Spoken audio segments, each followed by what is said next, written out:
en tenaille entre la frontière égyptienne et le camp arabe de Tel Sultan, si un souvenir reste gravé dans ma mémoire, c'est bien Rafiah Yam, ce lieu le plus reculé de toutes les implantations d'Israël, qui fourmillait de terroristes.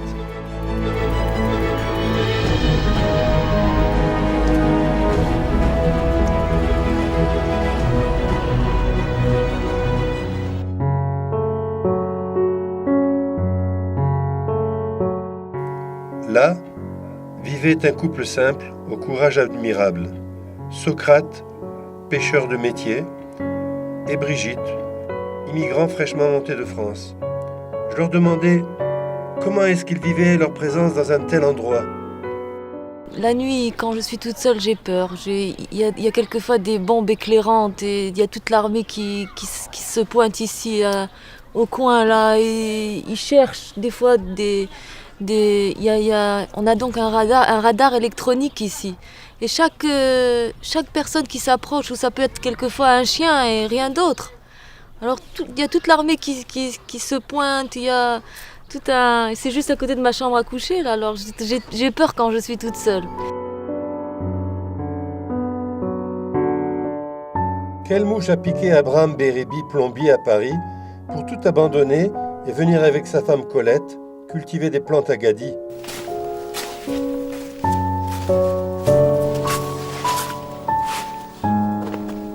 On nous appelle des colons. Et ce mot de colon me gêne énormément. Pour moi, un colon, c'est quelqu'un qui arrive, qui chasse l'occupant de la terre et qui lui prend sa maison, ses terres et tout. Moi, j'ai chassé personne.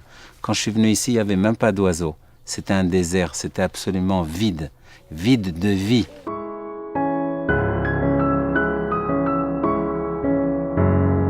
Et toi, mon frère, qui croyais à l'avenir touristique du Gush Katif?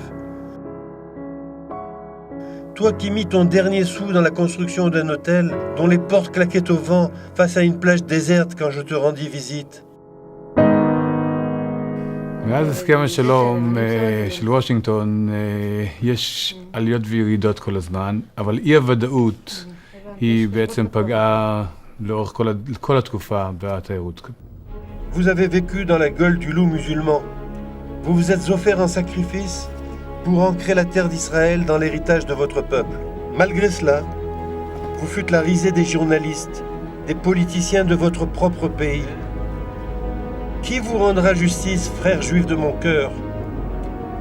Sacrifiés du jour au lendemain par des politiciens peu scrupuleux, peu concernés par votre destin. Ils déchirèrent votre vie, ils déchirèrent vos rêves, et ce, dans la stricte indifférence de vos frères juifs du monde entier. Avant de quitter le Gush Katif, je me rendis à Hatzmona pour y interroger un sage, le Rav Yeri. האם הרב קוק צפה לתהליך הזה? כן, בספר אורות כותב הרב קוק שהציונות הרגילה שבעצם התבססה רק בבניין הפיזי של האומה, צבא, מסחר, התיישבות, עתידה להגיע לזמנים כאלה שתאבד את החזון. היא תחשוב שהגיעה לשיא, הנה יש אוכל, יש כלכלה, יש פרנסה, יש מסחר, יש מדינה, הגענו לשיא. וברגע שהיא תאבד את החזון, היא תאבד את הדרך, כי שום דבר לא יחזיק אותה. ואז תהיה התמודדות בתוך העם, יהיה מאבק בתוך העם, שהכוחות שלא איבדו את החזון, הם יעמדו כסלע מול הרפיון הזה, והם יצילו את העם על ידי שהם יציגו את הדגל. הדגל זה לא רק ההתיישבות הפיזית, אלא הרוחניות. ואתה רואה שהנציגים של הוויכוח היום זה לא הליכוד מול המערך, זה המתנחלים מול השמאל. והמתנחלים זה לא רק אלה שיושבים בארץ, אלא אלה שגם יש להם כיפה על הראש. זה לא רק התיישבות, זה גם תורה. זה תוכן רוחני שהוא בעצם האלטרנטיבה, הוא בעצם המשך הדרך. ולפי דעתי זה מה שהרב קוק דיבר. ואיך זה ייגמר? בוודאי שזה ייגמר, כמו שכתוב בתורה ובנביאים, שאנחנו נשב בארצנו ונהיה עם כפי שהיינו בעבר, והוא יותר טוב, ונהיה אור לגויים, עם הרבה שלום, עם הרבה אהבה, עם הרבה דוגמה טובה, הרבה דוגמה אישית, שלום בתוכנו, שלום עם כולם. איך כתוב? היה באחרית הימים, נכון הר בית השם בראש הערים, ונערו אליו גויים ואמרו, בית השם לכו ונלכה, ויורנו מדרכיו ונלכה באורחותיו, כי מציון תצא תורה ודבר השם מירושלים. זה מה שיהיה.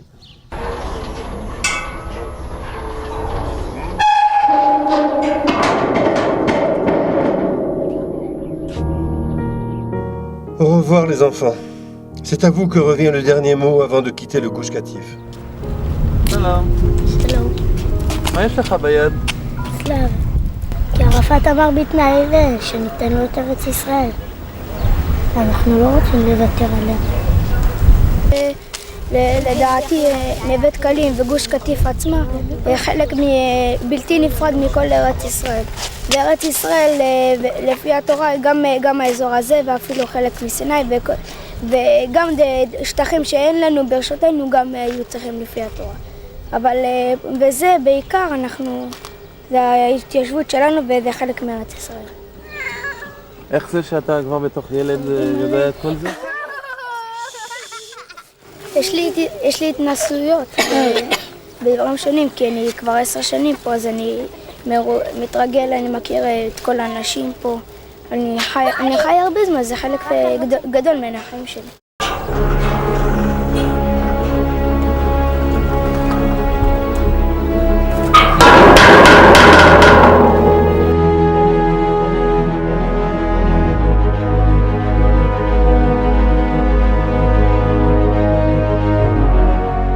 Alors que je filmais ces images, je ne comprenais pas que les temps avaient changé.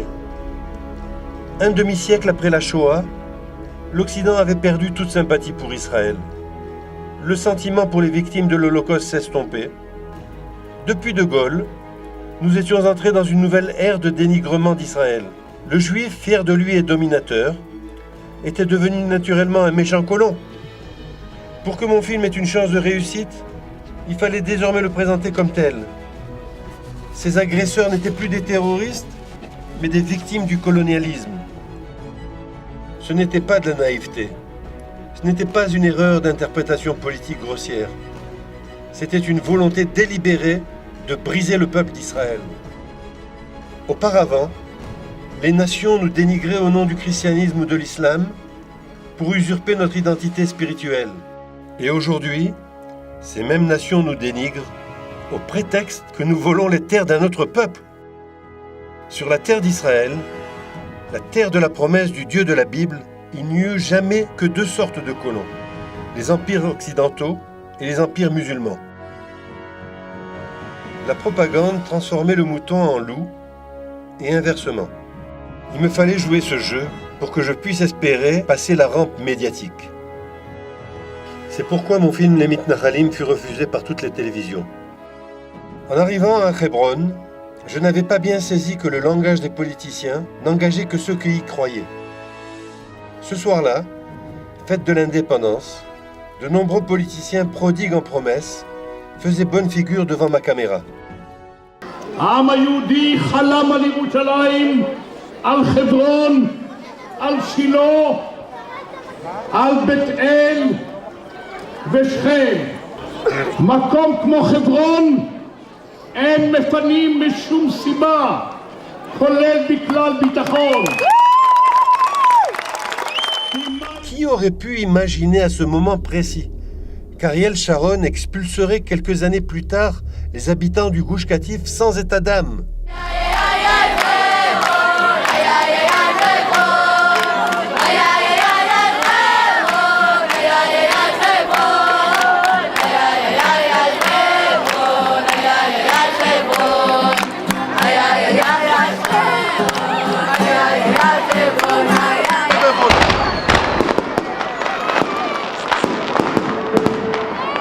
Ce soir-là, les Juifs de Hébron vinrent me confier leur attachement à leur État, à leur terre, leur foi en Dieu, en son peuple.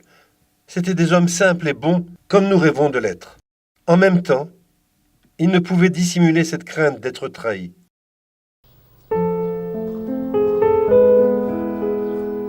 Je ne pouvais pas quitter Hébron sans rendre visite au célèbre écrivain Naomi Frankel, l'auteur de Shaul et Yohana. כתוב את הוויכוח שהיה איזה שם לקרוא על המדינה הזאת, כשהיא נוסדה. ומה היה יותר טבעי מאשר לקרוא לזה ארץ ישראל? ובן גוריון הכריע אז. הוא אמר לא, אין לנו זכות לקרוא על זה מה שיש לנו ארץ ישראל, כי ארץ ישראל לא בידינו. ואז קראו לזה מדינת ישראל. אבל מדינה זה דבר ארעי, איזה מדינה קוראת לעצמה מדינה? המטרה זה ארץ ישראל, זה לא המדינה. וזה מלווה אותי, שהיהודים צריכים להגיע לארץ ישראל, וכשהגיעו לארץ ישראל, אסור לנו יותר לעזוב את זה. זאת המטרה. אולי יש מחיר כבד על ההחלטה הזאת. היה מחיר כבד לכל שעל אדמה שהיהודים כאן דרכו. ולא רק אחרי הציונות המדינית. הנה אני כתבתי ספר עכשיו, 10 שנים אני כותבת ספר על חברון. השמאלנות זה אסון של המאה ה-20. וזה אסון של עם ישראל כאן בארצו.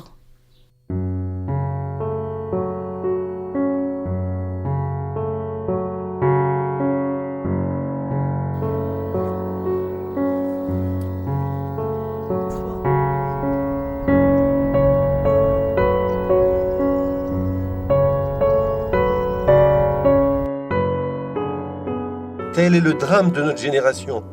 Le Dieu d'Israël reprend son peuple en pitié. Il lui rend la terre promise. Il brise tous ses ennemis.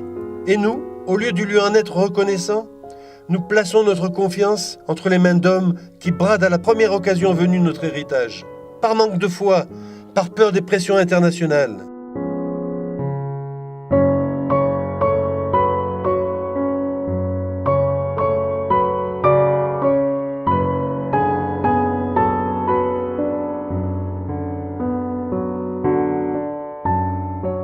D'un plateau inhabité servant de base militaire à la Syrie, pour nous attaquer, les vaillants d'Israël ont là aussi retrouvé leurs racines et construit de nombreuses implantations.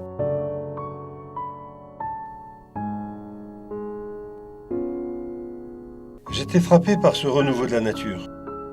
Sur le plateau du Golan, j'admirais le bourgeonnement des fleurs.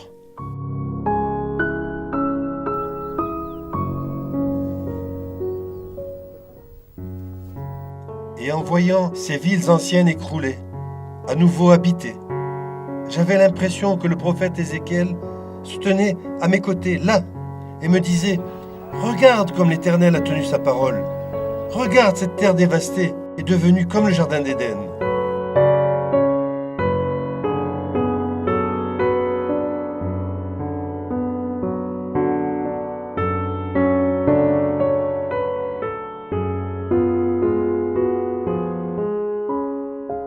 למה חזרנו לכאן? האם חזרנו על מנת להגשים את כל המסורת, את כל המורשת היהודית של אלפי שנה? החשיבה שלנו שאנחנו חזרנו לכאן על מנת לחזור לעצמנו, להיות העם היהודי כפי המורשת שלו, כפי שהוא התחיל בדרכו ההיסטורית בימי התנ"ך. האם אפשר לגור בגולן או במקום אחר תחת דגל סורי או דגל אחר, היא בעיניי לא בעיה פיזית, או פרקטית, האם אני מוכן לסמוך על המשטרה הסורית. לא בשביל זה חזרנו לכאן. לא בשביל זה באנו מאירופה או כל אחד מאיפה שבא, או בשביל זה אפשר היה להישאר ברובע היהודי העתיק בדמשק. באנו לכאן, לגולן ולכל ארץ ישראל, בשביל להיות תחת מדינה יהודית, באמת לחבר את החזרה לארץ ישראל והמדינה היהודית.